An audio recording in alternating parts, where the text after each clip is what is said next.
So Mazell and I were just talking. She was at the event yesterday at Dominican University. And she said she still had other things she'd like to share. So I just said, you know what? I'm going to sit here and record.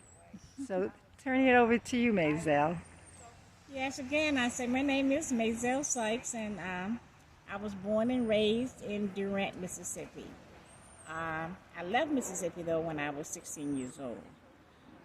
I was also thinking about the times that my mom would do day work, and she couldn't enter the people's house through the front door. These are the things that really, right now, today, really bothers me. My mother could go in their home and cook, clean, take care of their children, but she had to enter through the back door. So all the times when we ever had to go to a white person's house, we had to enter from the back door. My father would take us to the doctor sometime. He would do his work from his home. And he would drive to the back door, and the doctor would come out of his home and wait on us in my father's car. So these are the things that I would never forget. And truly speaking, they are sad. They're sad things. When I grew up in Mississippi and we grew up there, we had no rights. Whatever the white man said, that is what we did. But we couldn't question it. We didn't have a choice. We didn't have an opinion. Whatever they said, that's what my father did. And ironically, though, my father and my mother never complained. I'm sure to themselves they probably did, but they never said anything to us.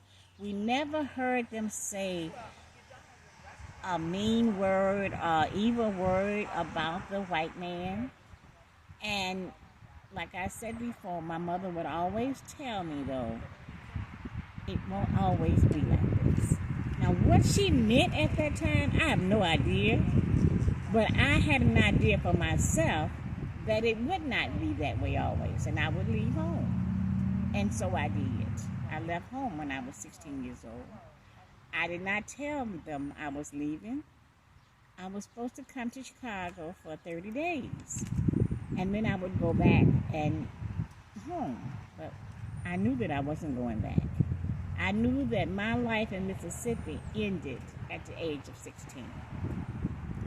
And when I did get to Chicago, I didn't go back. I had some issues. I had many issues.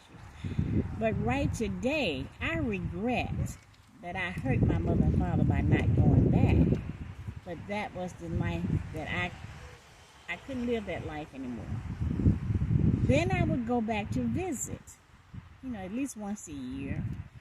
And I had formed malice in my heart about the white people when I left, and I look back on how they treated us and how they treated my mother and father.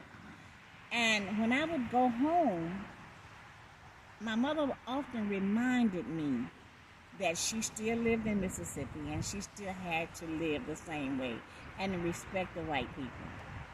So we would go to the store, and they would walk behind us and just, can I help you? Can I help you? And I would say, I'm just looking. I said, and I had to say, I don't steal. And I said, I will let you know when I want to purchase something. And my mother would tell me, she'd say, you can't say that. You don't say it. And I thought about it after I left, that my mother and father still live here. I can't go to Mississippi and make it hard for them. And that's why I didn't go back as much as I would have loved to have gone back, because I just could not accept their life and the life of Mississippi.